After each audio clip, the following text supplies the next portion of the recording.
Hi guys, this is Gwyneth Talley. I am a UNL alumni and I'm currently a graduate student at UCLA. Currently, I'm doing a Fulbright year in Morocco, so if you see some of this wonderful tile work, this is my home in Morocco. I'm currently living in Fez, which is on the kind of interior of Morocco, and my graduate research and PhD dissertation is on Fantasia, or it's also called the Gunpowder Games here. It's an equestrian tradition where Moroccan riders ride about 300 yards carrying gunpowder rifles, start kind of at a trot, then gallop towards the finish line, and together pull the trigger and the gunpowder explodes all in one shot. So the difficulty and the beauty of it is all in the synchronization.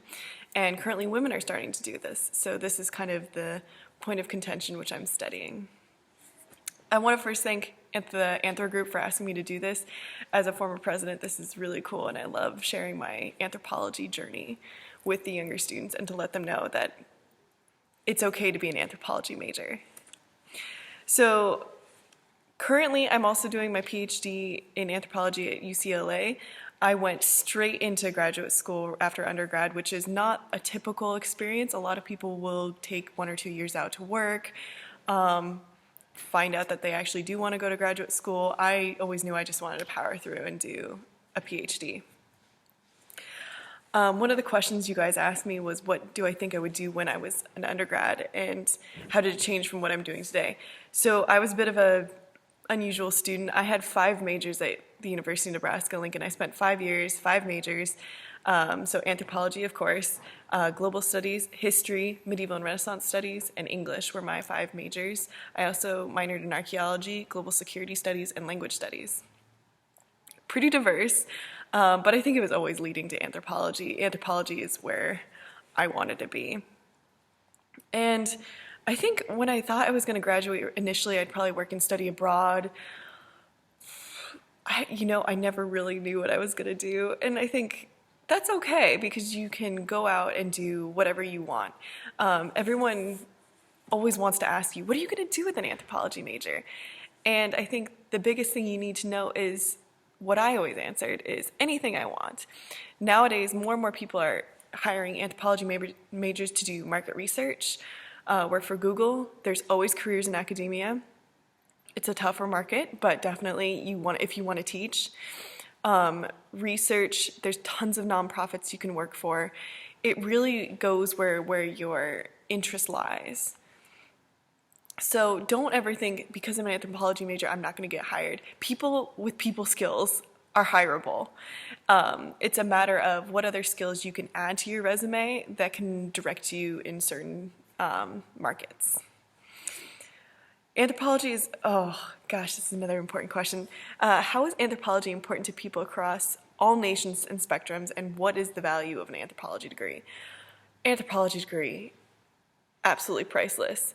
Your parents might not say that. If you're paying for college, you might not say that, especially your loan officer won't say that. But anthropology makes you appreciate all the different cultures that are around you, and I think it really brings an understanding. I think it's important to be able to use a social science to kind of better the world, your understanding of people, how they work in certain communities. It's an overall degree. You really put emphasis on language, history, background, how people work in a community, how people work by themselves, how they think of themselves in those communities. And it's not just about, other cultures as in not in the United States. It's about all cultures in your community. For instance, we talk about the hipster culture. We talk about the environment, like the community that follows environmentalism.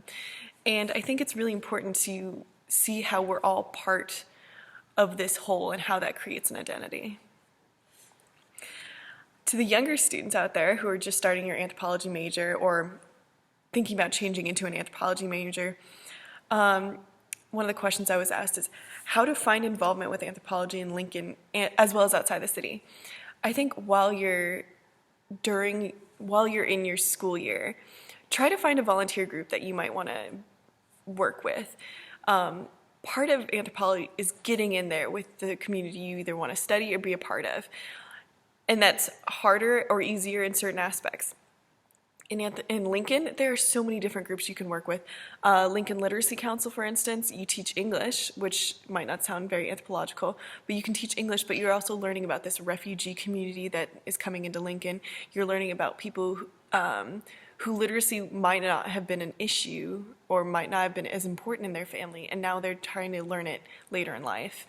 And so trying to get these kinds of communities involved, or the people that are, Girl Scouts, Boy Scouts of America, that's a huge one. Different groups, even on UNL campus. I think there's a LARPing group in UNL. There's a soap carving club. Finding how to do it and how people tick in these communities are really interesting. It's all where your interest lies, you guys.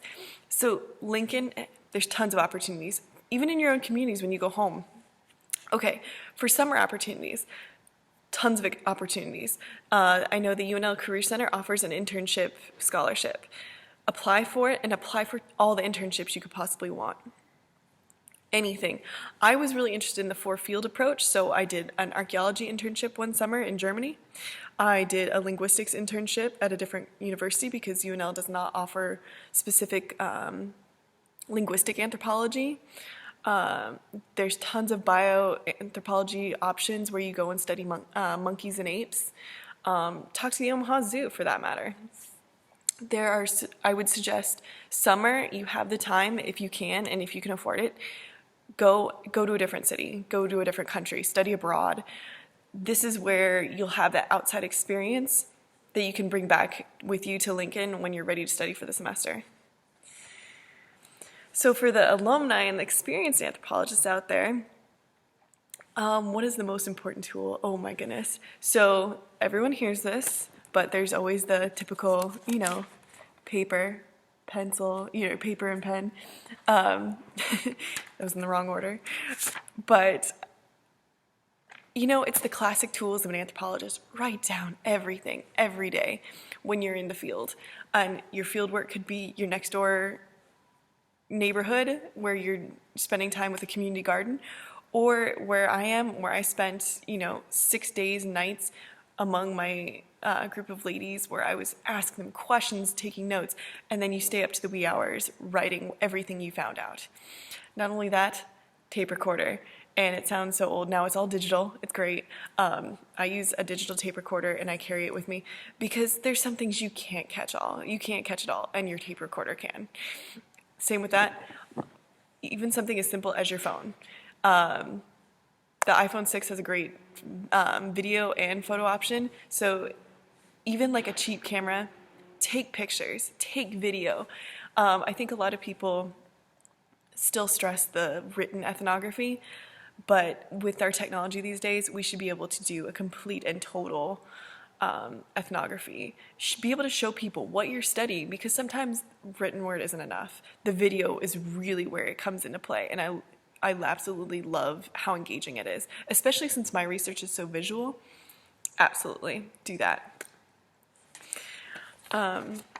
Those are kind of my main tools.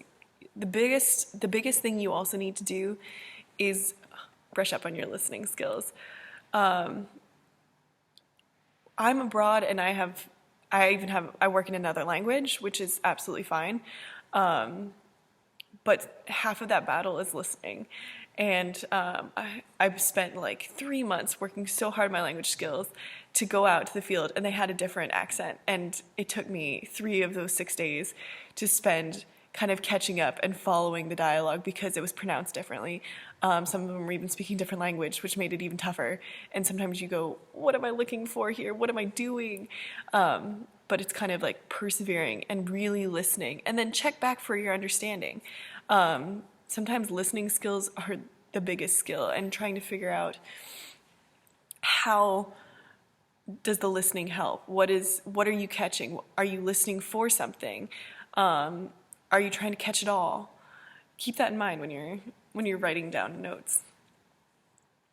Okay, Another question you guys had for me was study abroad experiences in other cultures. How did it help me network? And overall, how did it change my outlook on anthropology? I was not one of those people who said, anthropology, that's what I've always wanted to do. Archaeology, that's always wanted to do.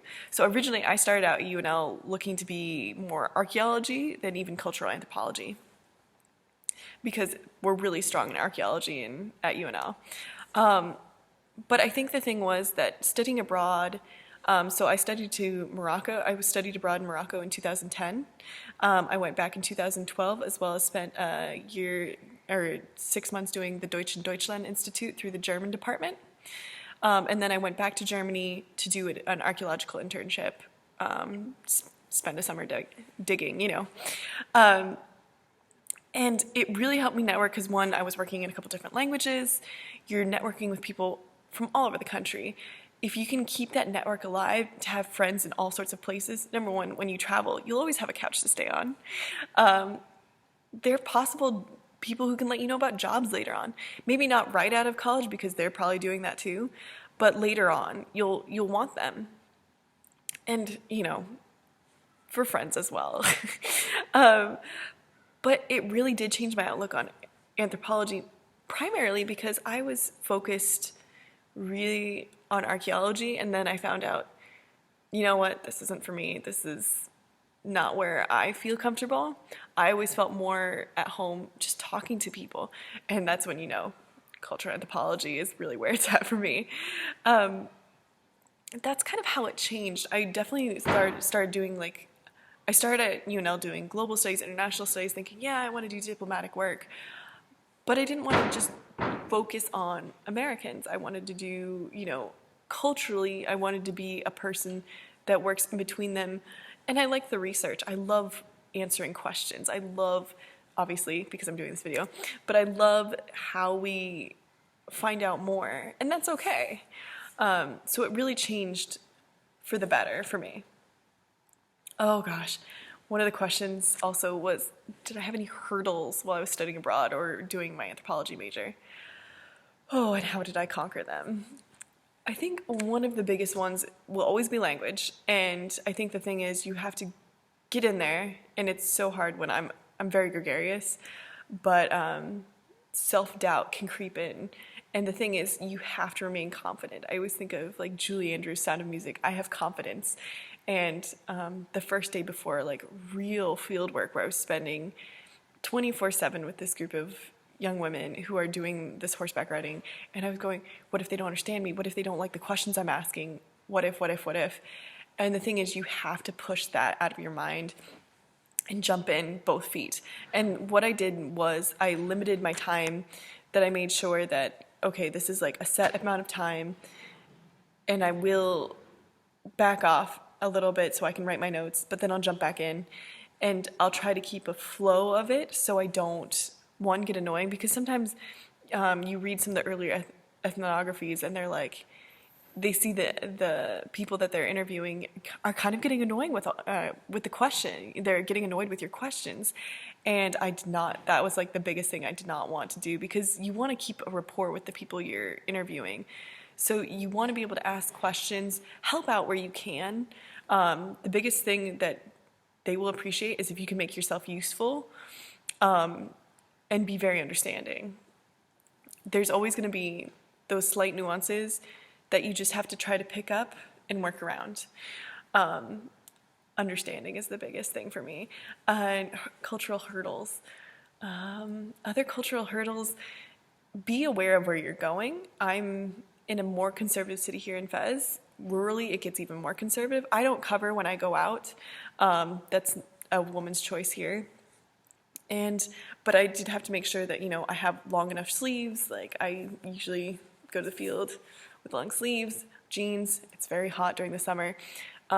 So learning to cope, learning to adapt, and just kind of going with the flow. It's all about fluidity and just being able to act as a sponge and get all of the information you can.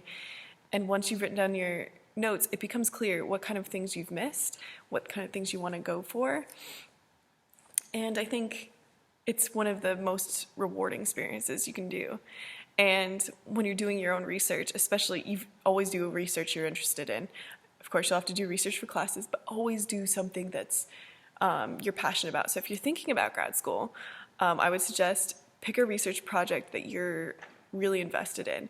I'm an equestrian. I love to ride horses. That's where it was for me. That's where I absolutely wanted to be. So that's kind of how I approach that. Okay, and how do I encourage you as younger students to work in anthropology and how to overcome your struggles? First of all, always have a great friend system that will listen to you and kind of a support system. Also, find a mentor in your department. Whether it's anthropology, whether it's in a different department like global studies, find an academic mentor. Not so much an advisor, but someone you can go to ask questions about the job. And they might end up being an advisor to you. But find someone you can look up to and find someone that you really can ask deep questions about. And other comments. Oh boy, they want you to have a final say for me. So I just want to leave you with kind of a cute little anecdote. So my field research here, one of the first, the experience I was telling you about where I'm working with Moroccans who do this traditional equestrian riding. So on Friday is the holy day, and this older gentleman came to give a blessing, and everyone kind of prayed together before they went to ride. I tried to pretty much stay out, but listen to what's going on. And I asked, is he an imam? Is he a holy man? And they said, no, but like older men and older people in general are here to give you blessings. So he was going around giving the girls blessings. And then the girls rode, and they had one of the most fantastic rides of their group's history. And they came back, and we were all waiting for dinner after about, few hours of riding, and it's about 7:30 or 8 o'clock, and the old man comes back, and he starts sharing stories of his time as a horseback rider, and he starts giving out blessings, and just the community that really came together. And he talks about praying for the mothers and the parents of all these girls, and one of the girls started crying, and then because she had lost her mother, and then all of the other girls start communally grieving and feeling very emotional with her. And it was a very special time because I'm there with the girls, and at that time I didn't quite understand what was going on, but I realized it was a very deep moment, and it was one of those things that you just have to go with, and you feel the mood. And I felt really sad too, and at the time I didn't understand why, but it's one of those feelings where I felt so communal with them, and in a sense that I felt the emotion too, and I didn't even have to understand. It was the emotion of the room, and it was absolutely breathtaking. One of the other moments that I felt, it was like the moment I crossed the threshold to being an anthropologist. It's one of my funniest and proudest moments. So part of doing ethnography is participant observation, where you actually get in there and you do what your subjects are doing, what the people you're studying are doing. So it was me and another kind of newbie rider, and we were allowed to practice with the gunpowder rifles. So these are black powder rifles. They're very old. Some of them are 100 years old. Some of them are newer, and they're jammed with just gunpowder, no shot. And then the sparks fly out. It's like you're holding a firecracker. So she and I were allowed to fire them for the first time after everyone's done their riding and after everyone's gone home. So we were practicing, and you have to hold it up and then practice, and I'll attach the video. You hold it, and you put it on your shoulder, and then you hold it up, and then you bring it down, you cock it, and then you wait for the signal from the leader.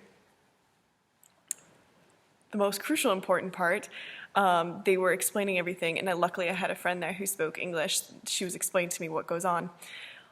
They forgot to mention a few things. So when both me and Khadija, the other girl, discharged our rifles, we both got an eyeful of gunpowder that was still on fire. So we got it in our faces, and both of us were almost shell-shocked by it. We're just like, and because it's burning our faces, and so we get green dots all over our faces. And it's dark enough, no one can really tell. And the leader's like wiping off my face and she goes, "You're okay, why are you crying?" And I'm just like, it's still burning. But I felt at that moment I was one of them. And sometimes anthropologists kind of scorn going native, but it's all part of the participation. And so both of us that night, they were picking the gunpowder out of our faces with needles and then rubbing it with alcohol. And so the next day, both of us kind of have these kind of blurred looks on our faces. And we were just still really nervous. And then the next night, they let us do it again. And both of us were like, oh boy. And then they told us the key element was you push your rifle up when you shoot and you look away. Needless to say, the second time was much more successful. So that was definitely when I felt like crossing the threshold to be an anthropologist, and I don't think I'll look back. It's one of the most fun careers I think I could have chosen. And the truth is, academia, it's hard. The graduate program, I'm not gonna lie, and I think the thing is, no one quite believes us, is that graduate school is definitely a step up from undergrad. You're trying to read a book a week while you have 2 other classes that you have to contend with. You're balancing advisors. You're starting to really start a close personal relationship. So you really have to use those people skills and learn to take criticism. This is when criticism takes a step up. When you're working on your writing and you're like, yes, this is my final project, give it to them, and it comes back and there's red marks all over. You just take it, go with it, and you know your advisor wants to make you the best that you possibly can be. So take it all, just soak it in, but make sure you do have an outlet to like let the stress out. Mine is horseback riding, which is hilarious because it's also part of my research, so it's all interconnected. So make sure you have that support system, but also learn this is the time for you to shine. And definitely experience as much as you can while you're at UNL. Definitely if you can, take the time to study abroad. It'll make you much more marketable. You'll learn so many more skills just being abroad, learning new people, or meeting new people, learning new things, learning about a different culture, possibly learning a new language. And the thing is, you don't have to always learn a new language. You can go to different places and take study abroad classes in English if you'd like. It's just that key element of going abroad. And don't forget, get out and get to know the locals. Don't just stay there with your friends. Go out and get to know the locals. Have tea with them, have coffee, enjoy, and talk about life. Try to discuss what things are important to you. And not only is studying abroad and anthropology all about learning about others, it's also a massive journey in self-discovery, which sounds very cliche, but it truly is. So I hope you guys really appreciate everything that UNL has to offer. Talk to your department. Discuss an AnthroGroup. Go to AnthroGroup. First of all, go to AnthroGroup. It's a great bunch of people. It's so much fun. I remember my days with AnthroGroup. I had a blast, and I met some really awesome people. So I just want to say thanks again for asking me to do this. I had so much fun coming up with the answers. Thanks to John Wagner for asking me to do this, Chelsea Pounds. Definitely shout out to Luann Wansnyder. I couldn't have gone through the anthropology program without her.